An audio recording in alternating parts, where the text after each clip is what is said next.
So, your party got TPK'd.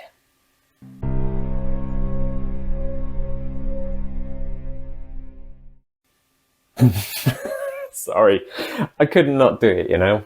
Greetings, fellow Mist Wanderers. My name is Steve Morgan, and this is DM of the Mists, covering all things Curse of Strahd and Ravenloft. And today, we're going to be talking about the subject of TPKs, total party kills. Firstly, in addition to my, quite frankly, terrible meme abilities, I really hope people appreciated the thumbnail, where if you saw what looked like a smiley made up of Curse of Strahd NPC tokens, I also dressed up and pretended to be two adventurers raiding my kid's dressing up box, although the green wig was mine from an old Halloween party costume, long story.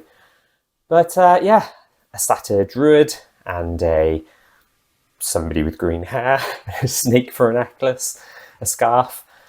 Yeah, all the effort I go to just to create a thumbnail, and the people probably won't even notice. Okay, so this video is going to be about the sensitive topic of TPKs, total party kills. Ironically, for such a deadly campaign, Curse of Strahd allows a few opportunities where you can probably avoid a TPK. I kind of split this into three parts, which I'll obviously go into for the rest of this video. The first part is through offering dark gifts. I think perhaps quite a few people watching this video, if you spend any time in Curse of Strahd communities such as the Curse of Strahd subreddit, you've probably come across this. The second is by location and by enemy type.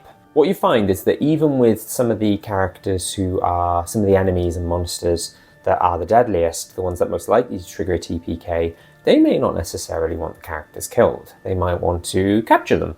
They might want to do some sort of deal with them. But what you find, and I don't want to go into too much detail about this now, because obviously I'll cover it in more detail later, but there should be, in most instances, an opportunity to avoid a TPK, and it allows the players to carry on playing with their characters. And the third thing as well is that the classic Deus ex machina thing, somebody swoops in, quite literally in one case, and saves the day. There's one written into the module, so it's not even like that you're kind of, you know, if your players are like, oh, come on, man, and you're like, well, no, it actually says in the book that this can happen.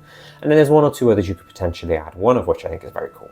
I don't want to get caught up in the rules too much about, well, I know what you're thinking, a TPK is kind of final. If somebody rolls a third failed death saving throw, they are dead. You can't then just turn around and say, oh, kidding, you're already knocked out. It's a tricky thing, balancing TPKs, or trying to avoid a TPK, because the rules say, if this happens, game over, end of story. I would argue that you know your table and your players well. They may hate the idea of you bending the rules to keep the game going. So, you know, they roll a third failed death saving throw and you've decided, oh no, you've actually woken up, you know, hours later, you were actually knocked unconscious. But then they may hate that you stop playing, or that you start again with new characters, or that you stop playing with this current character. So I would argue that you know your table, you know your rules. I'm not trying to advocate or encourage that, oh yeah, you should break the rules. I think TPKs are a difficult thing. They're hard to avoid once they start happening, once the dice starts working against the players, or they realise too late that they're in a situation they can't avoid.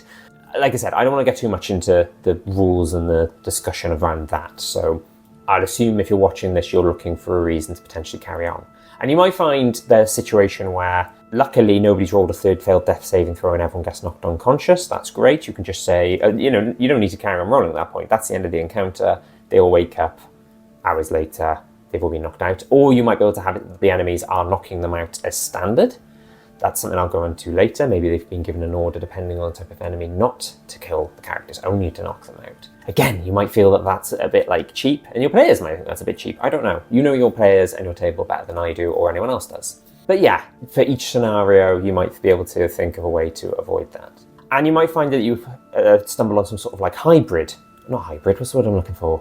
You have to like mix some of the scenarios I say later. So you might be able to have some of the characters knocked out, but then unfortunately one or two of them did fail their third death saving throw, and then you've got to think, how do you bring them back? And that is the next thing I'm going to go into actually, which is number one is the dark powers get involved and offer some dark gifts. Now, just in case you're watching this and you're like, dark powers, dark gifts, what are you talking about? I'll quickly cover the concept. The dark powers rule Barovia secretly behind the scenes. They're the ones who are screwing around with Strahd and making him live sort of a generations-long Groundhog Day, where Tatiana keeps getting killed and he can't get Tatiana. And other domains of dread as well. If you've picked up Vanrichten's Guide to Ravenloft, there's more than just Barovia out there, and the dark powers kind of are the gods, or again, I don't want to get into the whole conversation about this, but the people who, the powers that be that rule all, sort of beyond gods. They're above gods in a sort of hierarchy, potentially. And they may say, we're not finished with you, to this player. We'll offer you a gift, a boon. You come back to life. You have this boon. And they won't say this, but there's always a catch. And you'll see this in the Curse of Strahd Amber Temple chapter as well. If you've read that, there's vestiges that offer dark gifts, and they are always something really good, usually really powerful, but there's always a catch, there's always a drawback. And that's the same with this. You can offer this to the player. It might be if they're playing a sort of lawful good paladin, and say, absolutely not, my character would not want to accept that, and that's fine. They may have to roll a new character. But if they're of a different alignment, different thinking, if they're desperate, then they might be willing to entertain the idea. But yes, I wouldn't say force it on the player. It's up to the player and the character at the end of the day. They might say, no, I don't want this, and well, that's their choice. So as I said, in the Amber Temple chapter, there's a list of dark gifts tied to different Amber vestiges. I would probably not offer those, because if they then go to the Amber Temple, you're either offering them the same thing again that one of them might already have, or you may have to rewrite that. I would draw from other sources, and I'm going to give you a few examples. The chapter 1 of Vanrichten's Guide to Ravenloft has a list of dark gifts. Similar, they're all, like I say, there's something good, but there's a catch. There's quite a few in there. I think it's about half a dozen, maybe more, and some of them are pretty cool. There's a bunch of DM's Guild resources as well, and I didn't realise this until recording this video. One of them is an Adventurers League Curse of Strahd resource that's called Expanded Dark Gifts Table. Pay what you want. And it's a pretty good list, having had a look through it. It's a D20 table, so there's 20 things. And just for fun, I've got my Strahd dice from when I got my Strahd Funko Pop. I'm actually going to roll and see what I get. 8. The character awakens with a parched feeling in their throat and their face has lost any semblance of a mouth. Oh. The character no longer needs to eat or drink and gains the ability to communicate telepathically with any creature within 30 feet with whom they share a language but otherwise cannot speak. Yeah, that's going to freak out the people of Vallaki, isn't it, when they then see this dude doing that. 4. I have the world's tiniest desk, so I am worried that my dice is just going to fall off at one point. At night, the character can spend 1 hit die to move through solid objects as though they were difficult terrain. A character who ends his or her turn inside an object takes 5 or 1d10 force damage. The character counts as an undead creature for the purposes of spells and effects such as Turn Undead. Oh, that's quite an interesting one. If you've got a cleric in the party and they're casting Turn Undead, that's going to affect a player character going forward. That's quite cool. I'll do one more. 19. The character's face lengthens and contorts into a wolf-like muzzle, and the bones in their legs elongate into powerful canine limbs.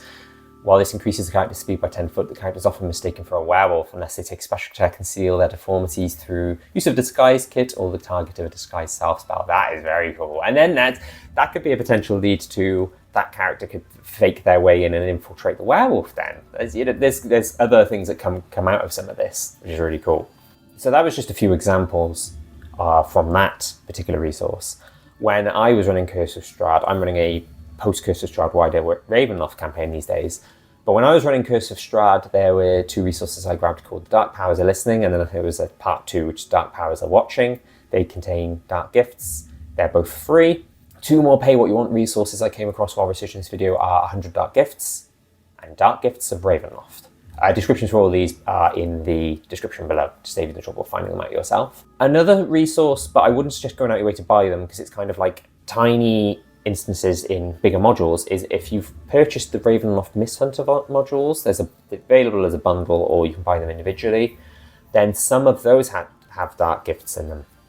For example, the second Valachan module has a dark gift at the end that the players may accept if they want to. It's kind of like a mini reward for completing this long, difficult quest. But I wouldn't recommend, I mean, each of these are like $5 and then the bundle is like, I think $100 or something like that.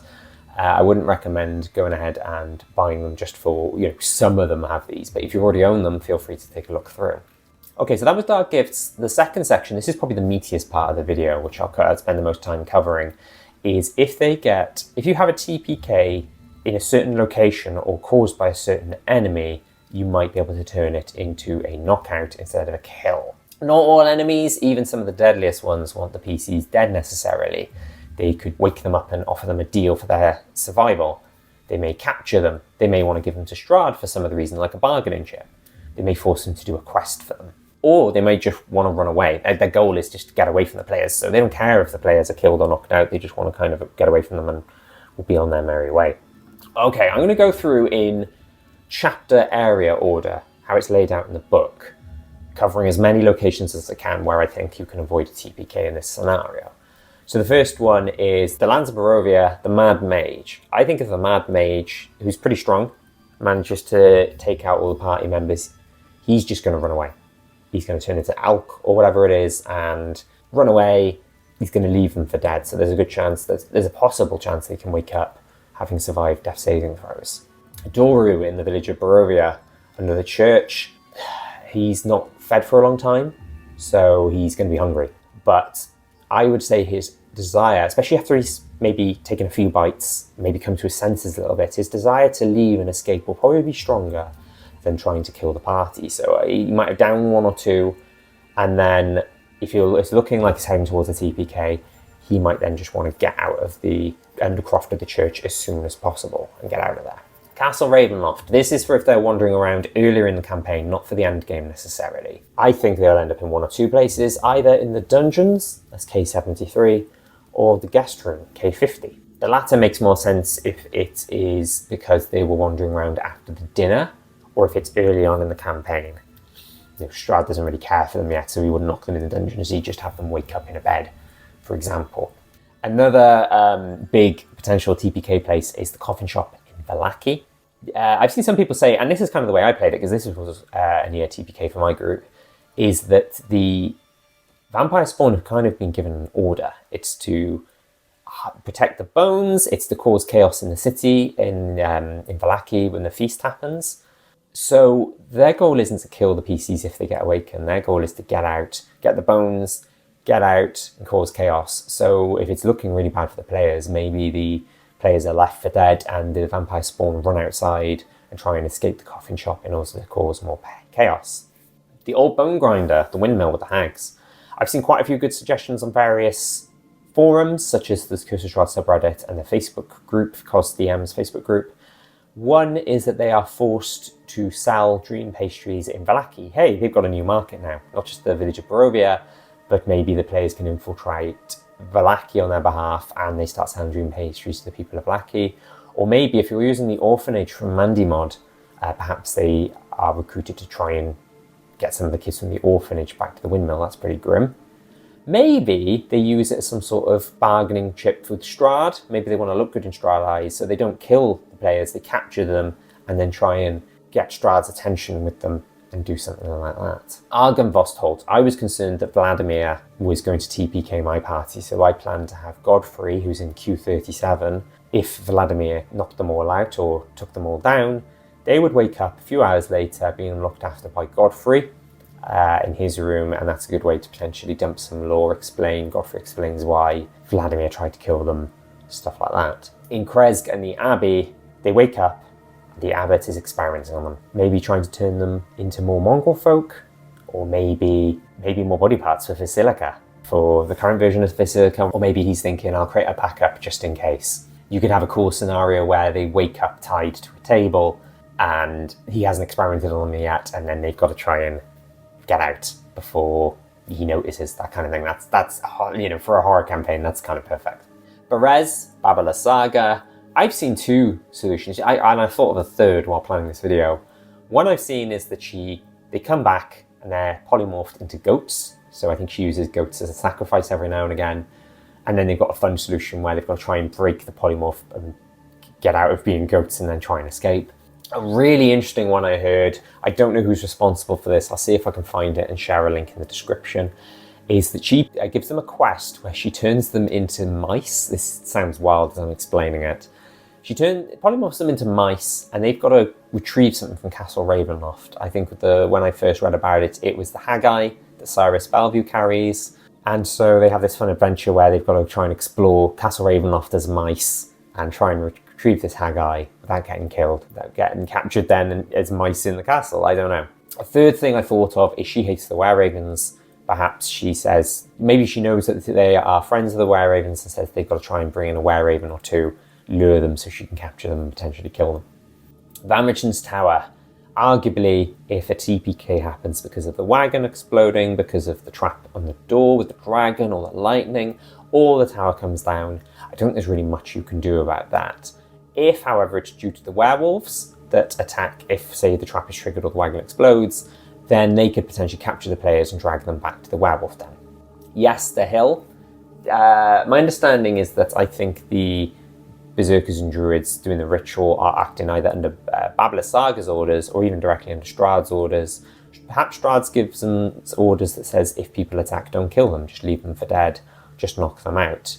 And if they're unable to stop the ritual, then the players wake up in the middle of the stone circle and Winter Splinter is alive and has come to life, and they find out later on that the winery is already being destroyed. At the Werewolf Den, perhaps they're captured, perhaps they're turned into werewolves, or perhaps they are made to get children from the Vallaki orphanage or somewhere else to do as part of Kirill's morbid scheme where he's trying to make child werewolves. Or perhaps the characters help them gain access to Krezk or Vallaki. And you could even do this, even if it's not at the Werewolf Den, this happens. If it's a random encounter somewhere in Barovia and the werewolves defeat them, they get dragged back to the den. And if it's Strahd, okay, so say if there's a situation where there's a fight with Strahd and Strahd could be responsible for a TPK, he leaves them for dead. He's just testing them, he's playing with them. He's playing with his food, so to speak. Works in more ways than one. Or maybe they awaken in the Ravenloft dungeons and they have to try and escape, and maybe they try and free Emil at that point, who's the captive in the dungeons. At the same time, then they're going to try and escape Castle Ravenloft. So as I said, there's multiple ways there that you can wrangle, whether it's the hags or Baba Lysaga or the werewolves or someone else.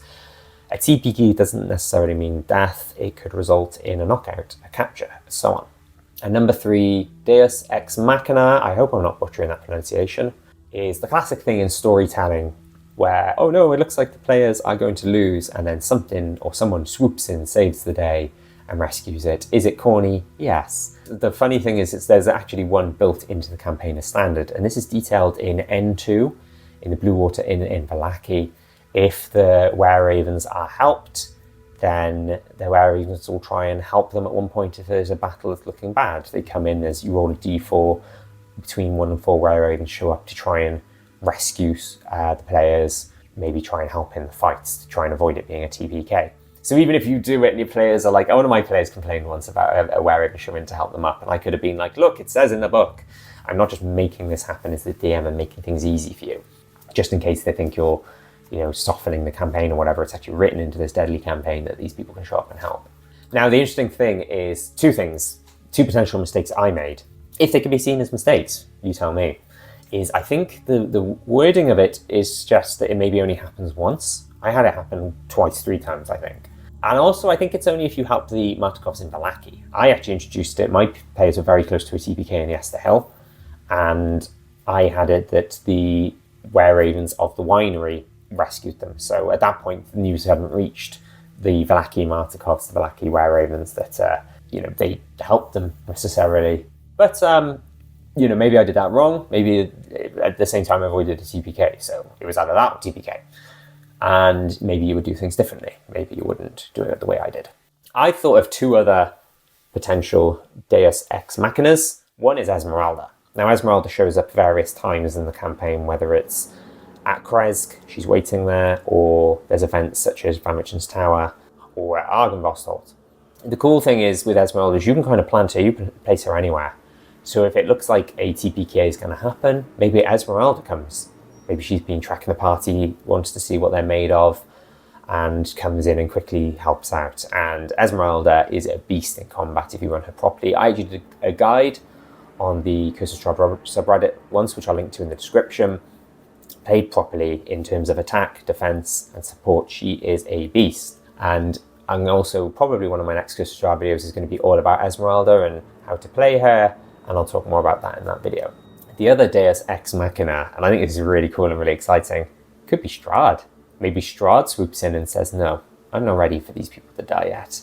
And maybe he just asks whoever's attacking to stop. Most of the people in Barovia act under Strahd's orders, or if they're meeting Strahd for the first time, know who he is and be like, okay, if you say so, yes, we'll stop. Or maybe they find out afterwards. I don't know. But I thought that could be a really cool thing, and it could be a good way to introduce Strahd. And that's another video I've got coming up soon, ways to introduce Strahd for the first time. Or maybe Strahd's already been introduced and this is just another excuse to appear, because the book does say try and have him appear as many times as possible. He's not a villain who just sits and waits for everything to happen in the background. He's very active, and that's a great way. The players are nearly dead and he shows up and he's like, no, I'm not done with these people yet. And that also gets them thinking, wow, Strahd saved us? What? You hear of some parties who say, Strahd, he's not too bad, and it gets them thinking like that as well, which can be a cool thing to happen. Some final words of warning if you do any of this as well. I've got two things I thought of while preparing this video. Firstly, be careful if you do this too much. If it happens once, I have a saying, if something happens once, it's a coincidence. If something happens twice, it's the start of a pattern. So if you do this once, avoid this TPK once, that's fine, I think, to an extent. If it happens twice, 3 times, 4 times, the players are going to think, oh, come on, man, there's no consequences to death. There's no risk of death. That can be really bad in a D&D campaign. It feels cheap. It might make the players roll their eyes. Yeah, so it's a difficult thing, unfortunately, that you might do this once. So say you avoid TPK the old Bonegrinder, but then if there's a near TPK at the coffin shop in Vallaki, then unfortunately you may have to just allow that to happen and let the TPK play out as it would do. The second thing as well is I would be careful if you're doing the dark gifts thing, try and avoid a scenario where you offer the dark gifts to some players and not others. Now, you might think early on in the campaign it's good to offer dark gifts, or you might think, oh, I don't think that player will want to have a dark gift offered. If you offer one player a dark gift and then you don't offer another player a dark gift for whatever reason, that second player is going to feel it's not very fair. It may cause upset out of game between you and that individual.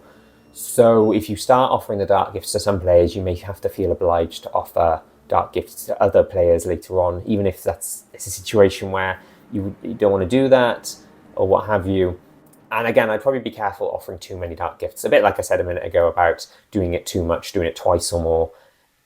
Be careful offering, I guess, 2 or 3 dark gifts to the same individual, and then you could potentially get even more at the Amber Temple. It could get a bit ridiculous.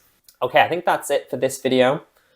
Thank you very much for watching. I hope it helped you, whether you're researching way in advance or if you have literally just had a TPK and you're trying to research between sessions. Is this the end of my Curse of Strahd campaign, or is there some way I can get out of it? Hopefully I've helped. So my next videos coming up for Curse of Strahd are when to introduce Strahd for the first time. I think there's 2 potential places that work really well, and talk about the pros and cons of both. And if you are unable to or don't want to introduce him at those places, what other places work as well. I'm a big fan of music, and putting together the Curse of Strahd music was a lot of fun. A whole video dedicated to that I think would be really good. Music suggestions for your Curse of Strahd campaign. My thoughts on rigging the Tarokka reading. I wouldn't say I'm a fan of the raw rules as written random approach. I think things can go very wrong if you do it straight from the book, but I'm not a fan of entirely rigging the Tarokka reading either. I did semi-random, so I took some cards out and did the draw from there. And since then I've come up with a solution which I turned into a DM's Guild resource called the 3-pile Tarokka technique, where you can have the best of both worlds. You can have it there's a random element, but you can also heavily control, and there's some element of rigging it so that the treasures appear, the magic items appear in certain places that fit the campaign thematically and spread them out as well. And also, as well as Curse of Strahd videos, I do Ravenloft videos. I do deep dives into some of the other domains. So outside of Barovia and Curse of Strahd, I've talked about the Carnival, Folkovnia, the Sea of Sorrows, Daemon Liu, and my next video, which is going to be over an hour long, it's a bit of a beast, no pun intended, is Vallaki. So I'm looking forward to putting that out there as well. Thank you, Mr. Wanderers.